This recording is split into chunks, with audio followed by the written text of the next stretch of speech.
بسم الله الرحمن الرحيم. السلام عليكم ورحمة الله تعالى وبركاته. ازيكم عاملين ايه يا شباب؟ يا رب تكونوا بخير. بإذن الله هنبصمج مع بعض دلوقتي عملي الاستولوجي لموديول السي في اس. بسم الله. اول حاجة احنا هنمشي مقارنات، يعني هنقارن كل اتنين ببعض، ماشي كده؟ طيب بسم الله. اول حاجة معايا يا سيدي هي ايه؟ هي الاورطة. معايا اورطة مسبوق بصبغتين، اما بالقرصين او اما بالاتش اي. طيب دلوقتي بقول لك انا ايه؟ بقول لك انا اي حاجه ملونه فدي باللايت ميكروسكوب، اي حاجه ابيض اسود دي بالالكترون ميكروسكوب، فاي حاجه ال ام دي لايت ميكروسكوب. ده بدايه. طيب اورتا اورسين واورتا اتش اي. طيب الاورتا اورسين ده لو انت بتشوف في الاسبي وانت فاهم في ميكروسكوب ومشيك كده من الزرار لتحت على الشريحه هتشوفها كلها بالعرض، ساعتها هتلاقي ان ظهر لك الاورطه في الاول سلايد دي، ظهر لك قرص اتنين اهو. بص قرص اتنين، فعمل لك ايه؟ قرصين. طيب انت مش فاهم في الميكروسكوب، مش عارف تحركه، تعمل ايه؟ هتطفي نور الميكروسكوب. هتعمل ايه؟ هتطفي نور الميكروسكوب. ساعتها تشوف الشريحه اللي بره دي. خلاص كده؟ طيب هتلاقي ايه؟ دايره. يعني هتلاقي ايه برضو؟ هتلاقي قرص اتنين. لقيت قرصين ايه يا باشا؟ قرصين دول خلاص اورطه قرصين ال ام، ماشي كده؟ طيب افرض بقى لقيت كده يعني خط كده بس اهو اورطه بس، ده كده خلاص اورطه بالاتش اي. حتى لو جيت تشوفه وانت قافل النور بتاع الميكروسكوب هتشوفه كده، اللي هو ايه؟ قوس واحد بس. ده كده اسمه الاورطه اتش اي. خلاص يا معلم كده. طيب من حيث الكومنت بقى، انا ملاحظ ان الكومنت يعني في حصل اختلافات فيه، فهو غالبا اجتهادي. فاتوقع صعب انه يسال في نقطه معينه في الكومنت، صعب. بالتالي اعتقد هيكون الكومنت مفتوح، ماشي كده؟ فانت احفظ اسهل ثلاث حاجات او اسهل حاجتين. بمعنى خد يا عم ان هو الستين قرصين، ماشي؟ هو مثلا جات لي في امتحان يقول لك ايه؟ اسم السلايد اورطه قرصين ال ام، نوع الستين تقول له قرصين ستين. يقول لك كومنت بقى، تقوم انت قايل له ايه؟ ان هي النوع بتاعه ان هو لارج الاستيك كوندكتنج ارتري. تاني كده لارج الاستيك كوندكتنج ارتري، زائد ان هو عنده وايدلي هيومن، ماشي كده؟ مع سيك وول زائد سيك اندوثيليوم. تاني عنده وايدلي هيومن، سيك وول، سيك اندوثيليوم. خلاص كده؟ تمام. ده بالنسبه للاورطه.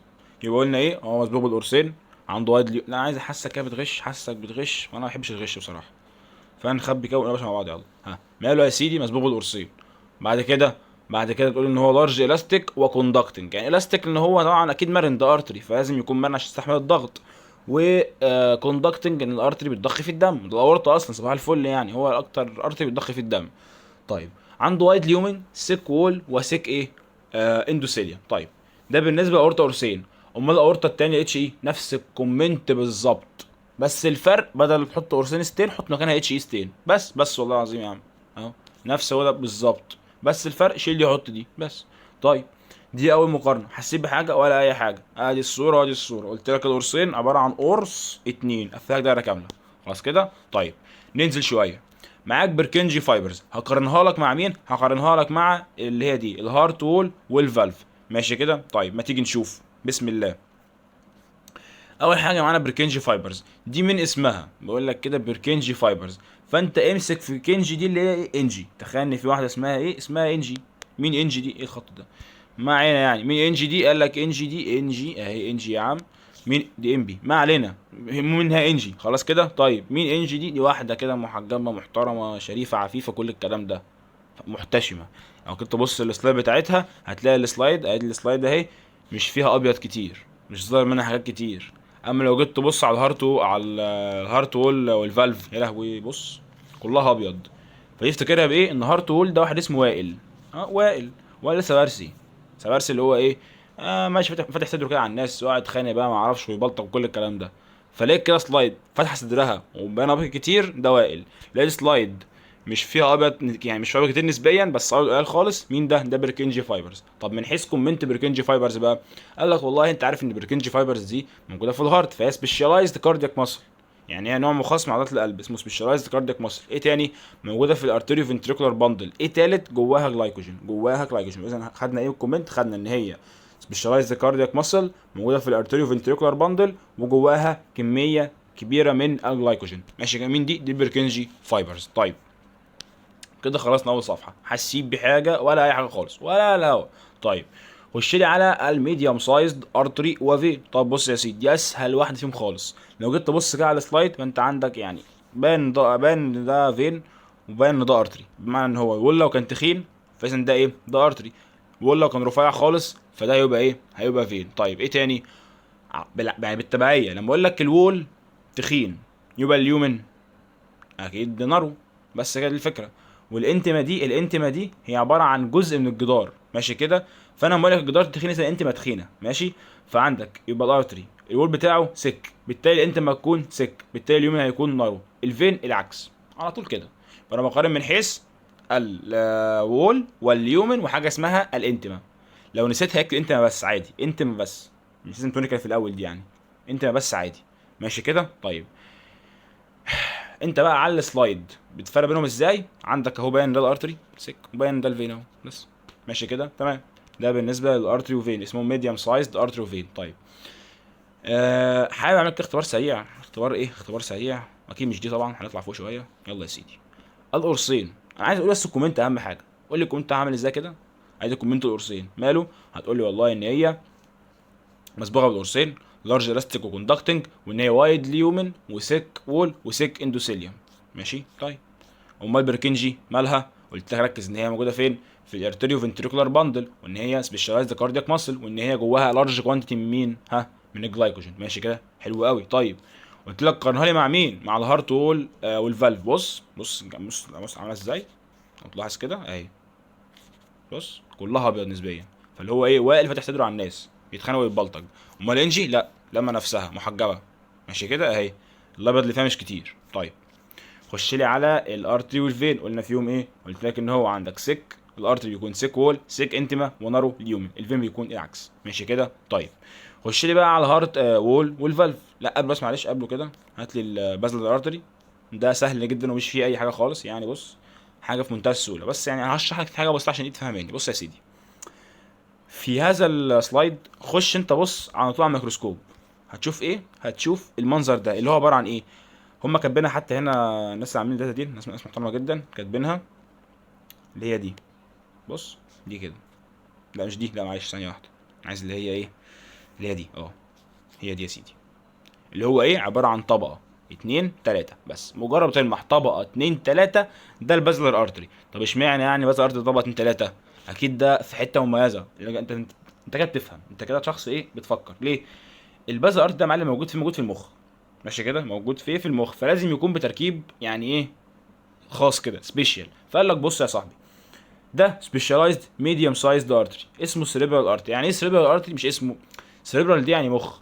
بص، ما انت عندك مخ كده عباره عن فصين صح، كل فص اسمه سيريبرال هيمسفير. فلما اقول لك عم محمد قاعد جوه اسمه ايه؟ سيريبرال عم محمد. فارتري معدي جوه سيريبرال ارتري، فاهمني؟ هي الفكره كده بالظبط. فيقول لك ان هو سيريبرال ارتري، يعني ارتري جوه المخ خلصانه. وبعدين نوع سبيشال من الارتري، ماشي. وبعدين بيقول لك ان هو عنده وايد ليومن، ولكن خد بالك ان هو سين وول. يبقى خد بالك ان الكلام ده عكس الاورطه. الاورطه كان وايد ليومن وسيك وول، اما هنا وايد ليومن بس سين وول، ماشي كده. طيب مش ده في المخ، مش ده في المخ، طبيعي يكون ايه؟ متطور بدرجه كفايه. فقال لك ان هو ديفلوبد بطريقه ان هو يمنع دي بريفنت، مش بريفنت، دي بريفنت الاوكلوجن، يمنع الانسداد، بحيث ان هو ارتري في المخ، فبالتالي اللي هو ايه يعني ما ينسدش بسهوله، فاهمني؟ تمام. ده كده الكلام. يبقى لو جينا نبص كده هنا، نبص كده هنا في ايه ده يا سيدي، هتلاقي عندك طبقه اتنين تلاته. قول لي بقى كده الكومنت يا صاحبي، يلا. قلنا ان هو ايه؟ كان سيربرال ارتري ونوع سبيشال من الارتريز، حلو قوي. ايه تاني؟ قلت لك ان هو عنده وايد ليومن بس سين وول. طب اشمعنى قال لك بط يعني ده الطبيعي مثلا في الفين؟ قال لك لا، الارتري لا، الارتري بيكون سيك وول ووايد ليومن زي الاورطه مثلا. قال لك لا لا، ده وايد ليومن بس ايه؟ سين وول. ايه تاني يا سيدي؟ قال لك برضو اخر حاجه ان هو ديفلوب بطريقه كفايه ان هو ايه؟ يمنع الاوكلوجن، ماشي كده. طيب كده خلصنا جارات اللايت مايكروسكوب، فاضل كومنت الجار اللي هو ده، اللي هو الهارت وول والفالف، ماشي يا سيدي كده. بص بقى يا صاحبي، هنا انا مضطر اشرح لك كده حته بسيطه في الايه، في الحوار الكارديو كده. بص يا سيدي، مبدئيا المفروض انك عارف، المفروض ندرى مثلا كده الهارت من جوه، فانت عندك هنا كده الايه، الكولا من الكارنيه اللي فوقيها. بص مالكش دعوه بنطقي، الله يسترك، مالكش، انا هعرك، مالكش دعوه بنطقي، ماشي. خارج منه بابيلاري ماسل اللي ماسك فيها كوردا تنديني اللي ماسكه في القصب بتاع الفالف، ماشي كده. طيب انا بقول لك اوصف لي الفالف، فبقول لك الفالف موصل بالبابيلاري ماسل عن طريق حاجه اسمها كوردا تنديني، بس ده اهو ملخص الباراجراف ده. تاني، انت عندك ايه دلوقتي؟ عندك اهو ايه ده؟ بابيلاري ماسل، حلو. ماسكه بكوردة تنديني في الفالف. فبيقول لك الفالف ماسك في مين؟ هكا قلم غير ده، ماسك في البيلاري ماسل عن طريق مين؟ عن طريق كوردة تنديني. بس ده كده الفالف اهو. الفالف هات كده، هات القلم بقى، بقاش تفهم بقى. ماسك في البيلاري ماسل عن طريق ايه؟ عن طريق كوردة تنديني. بس كده. طب الناحيه التانيه بقى الهارت وول، قال لك بص، المفروض انك عارف ان الهارت وول ده ثلاث طبقات: اندوكارديوم، مايوكارديوم، ايبيكارديوم. طيب ايبي دي يعني اللي بره، فهي الطبقه اللي بره. المفروض انك عارف برضو ان الهارت برضو محاط بالبريكارديوم اللي هو عباره عن طبقتين، اللي هو ايه؟ اللي هي بارايتال لاير وفيسرال لاير، بينهم في فلويد للايه؟ للابريكيشن او اللي هو التشحيم يعني، عشان ما ايه يعني حاجه زي تزييد او كده، فاهم؟ طيب فقال لك الابيكارديوم دي اللي هي اللي بره مالها؟ قال لك والله دي سيرس بيغطي الهارت، يعني عباره عن طبقه سيرس كده بتغطي الهارت. حلو كده. وبتعمل ايه؟ اهم كلمه، بتلابريكيت الموفمنت. بس ده انا عايز تعرف دي ان هو سيرس بره الهارت، وبيعمل حاجه اسمها اللابريكيشن اللي هو يعني بيلابريكيت الموفمنت، يعني حاجه زي اللي ايه بيزيتها او كده. بس ده كل اللي عايز تعرفه. ماشي يا معلم كده. ده بالنسبه لايه؟ للايبيكارديوم. طيب خش لي على الميوكارديوم، طبقه المصل. طبيعي ان دي الطبقه السكست فيهم اللي هي اكثر سمكا. خلاص كده. مفصوله عن بعضها بحاجه اسمها انتر كاليتيك ديسك. دي يعني حقيقه علميه، بس تصدقني فيها يعني. ماشي. هي في الليست وفي الرسم بتاعتها كانت مفصوله عن بعضها بحاجه اسمها انتر كاليتيك ديسك، عامله زي غالبا عامله كده كده مثلا، وفي بينهم حاجه كده اعتقد يعني كده، فاهم؟ هو ده كده انتر كاليتيك ديسك. ماشي كده. طيب نكمل يا سيدي، نكمل. هات القلم الاحمر بتاعنا. يلا يا سيدي. يبقى حتى الان ما قلتش حاجه، قلت لك الفالف ماسك في بالي مصل عن طريق ايه؟ عن طريق كوردة تنديني. خلاص كده. طيب بعد كده قلت لك ايه؟ قلت لك عندك من بره اهو، عندك الايبيكارديوم، عندك في ايه؟ هو سيرس بيحب القلب. حلو كده. ايه تاني؟ بيعمل حاجه اسمها اللابريكيشن، بيلابريكيت. امال المايوكارديوم المصل نفسها هي الطبقه السكست الاكثر سمكا، زائد ان هي بتعمل ايه؟ قال لك مفصوله عن بعضها بانتر كاليتد ديسك. انتر كاليتد ديسك. طيب امال اول حاجه بقى خالص اللي هي اندوكارديوم، دي الطبقه الداخليه للهارت. الطبقه الايه؟ الداخليه للهارت. قال لك مالها؟ قال لك هي عباره عن سيمبل سكويموس ابيثيليوم. عباره عن ايه؟ عباره عن سيمبل سكويموس ابيثيليوم. خلاص كده. وهي عباره عن سين لاير اوف البيزل لامينا، او يعني فيها سين لاير اوف بيزل لامينا. خلاص كده. يبقى تاني اهم حاجه في دول انك تعرف لي الفرق بينهم كلهم. ماشي كده. وهم فيهم سنه شرح. ماشي كده. تمام. يبقى قلنا الفالف، انا عايز اخبي عشان حاسه كده ايه بتصيع عليا. ماشي كده. بسم الله. خبي معايا كده. خبي. هي صاحبي. يلا. لقينا وائل فاتح صدره. مين ده؟ هارت وول وفالف. قول لي بقى اوصف لي الفالف يا عم. يلا كومنت عن الفالف. حاجه بسيطه جدا، ان هو ماسك في بيلاري ماسل عن طريق ايه؟ كوردة تنديني. بس ده الفالف. طب قول لي يا عم، كلمني عن المايوكارديوم. يلا. هم كلمتين بالظبط، ان هي السكست، وانها مفصوله عن بعضها بايه؟ بانتر كاليتد ديسك بس.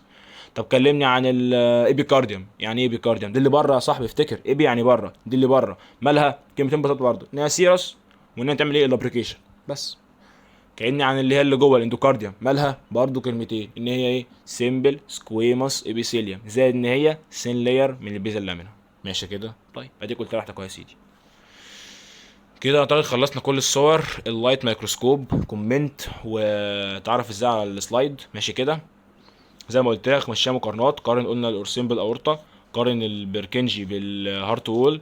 وعندك الارتريول فين سهله مش فيها حاجه. بازلر برضو سهله، انها تلات طبقات ومحتاجه سنه مذاكره منك. ماشي كده. بس تعرف ان يعني البازلر دي مختلفه عن الاورطه في حته، بس اللي هي دي انها وايد ليومن بات سين وول، اما التانيه كانت وايد ليومن وسيك وول عادي جدا. وبالمناسبه مكتوبه في الفايل سين وول، بس زيتون عدلوها قالوا ان هي هتبقى سيك مش سن، اللي هي دي. عشان بس ما اكونش واخد بالك معايا، اللي هي دي كده تبقى سيك مش سن. خلاص كده. طيب نكمل اخر صورتين معانا دول بتوع شوبه. بص يا سيدي، جات لي الصوره كده ولاحظت ان هي واخده كيرفات كده وبتاع وموصله على بعضها.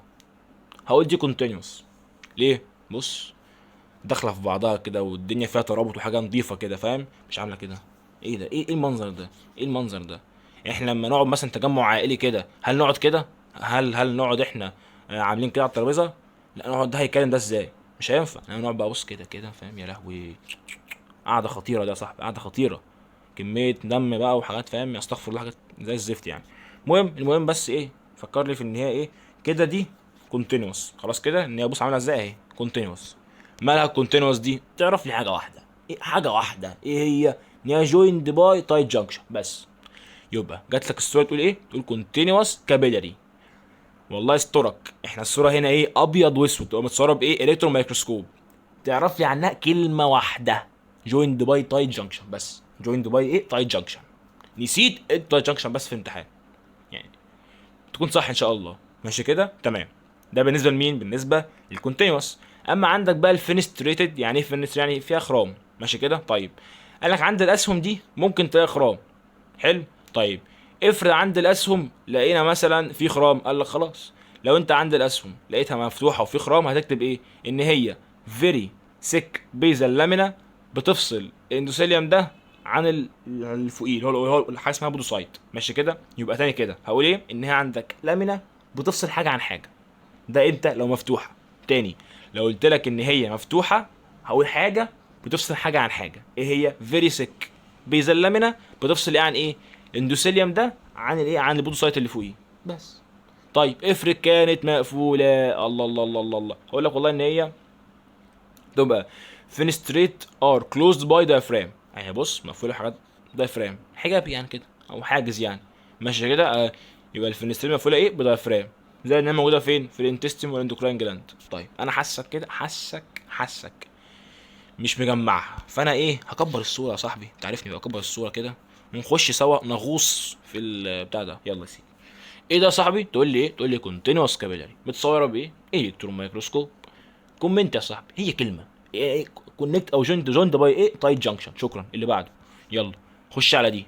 مالها يا سيدي؟ لو تلاحظ هي بعيد عن بعضها. هل دي كونتينوس؟ الاجابه لا، دي النوع الثاني اللي هو ايه؟ الفينستريتد كابيلاري. طيب متصوره بايه؟ الكترون مايكروسكوب.